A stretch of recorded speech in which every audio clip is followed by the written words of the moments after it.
അങ്ങനെ കേരളത്തിൽ SSLC പരീക്ഷകൾ അവസാനിക്കുകയാണ്. നമ്മൾ പാപ്പനംകോട് സ്കൂളിലാണുള്ളത്. അപ്പോൾ ഇവിടുത്തെ കുട്ടികളെല്ലാം ഈ പറഞ്ഞ അംഗമെല്ലാം കഴിഞ്ഞ് വാളും പരിചയമൊക്കെ മടക്കി വെച്ച് നമ്മൾ പ്രതികരിക്കാൻ നിൽക്കുകയാണ്.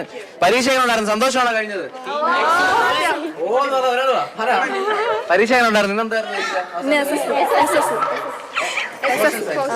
എങ്ങനെ എഴുതി? ബയോളജി ബയോളജി ബയോളജി ഹിന്ദി എങ്ങനെയുണ്ടായിരുന്നു മൊത്തത്തിൽ പരീക്ഷയൊക്കെ? മികച്ച പരീക്ഷ. ഇനിയിപ്പോ പരിപാടിയൊന്നുമില്ല, വീട്ടിൽ പോകണം. വീട്ടിൽ പോകണം. പ്ലാനുകളൊന്നുമില്ല. പ്രത്യേകിച്ച് പ്ലാനുകളായാലും ഉണ്ടോ അതിനകത്ത്? പ്രത്യേകിച്ച് ആർക്കെങ്കിലും എന്തെങ്കിലും? പരീക്ഷ കഴിഞ്ഞപ്പോ എന്ത് തോന്നുന്നു?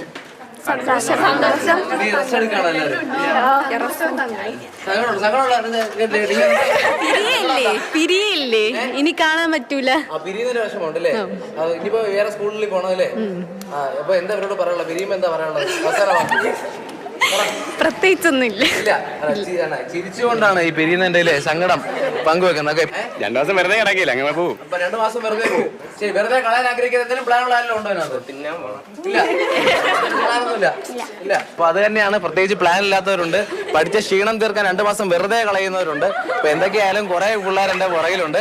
അപ്പോൾ ഇത് ഷൂട്ട് ചെയ്യുന്നത് ഇവിടുത്തെ പൂർവ്വ വിദ്യാർത്ഥി ബിജു VS ആണ്. ഞാൻ വിളിച്ചാലും പുള്ളിക്കാരൻ വരാൻ സാധ്യതയില്ല. അപ്പോൾ ക്യാമറമാൻ ബിജു VS-നൊപ്പം രാഹുൽ ജിനാഥ്, മാതൃഭൂമി ന്യൂസ്, തിരുവനന്തപുരം.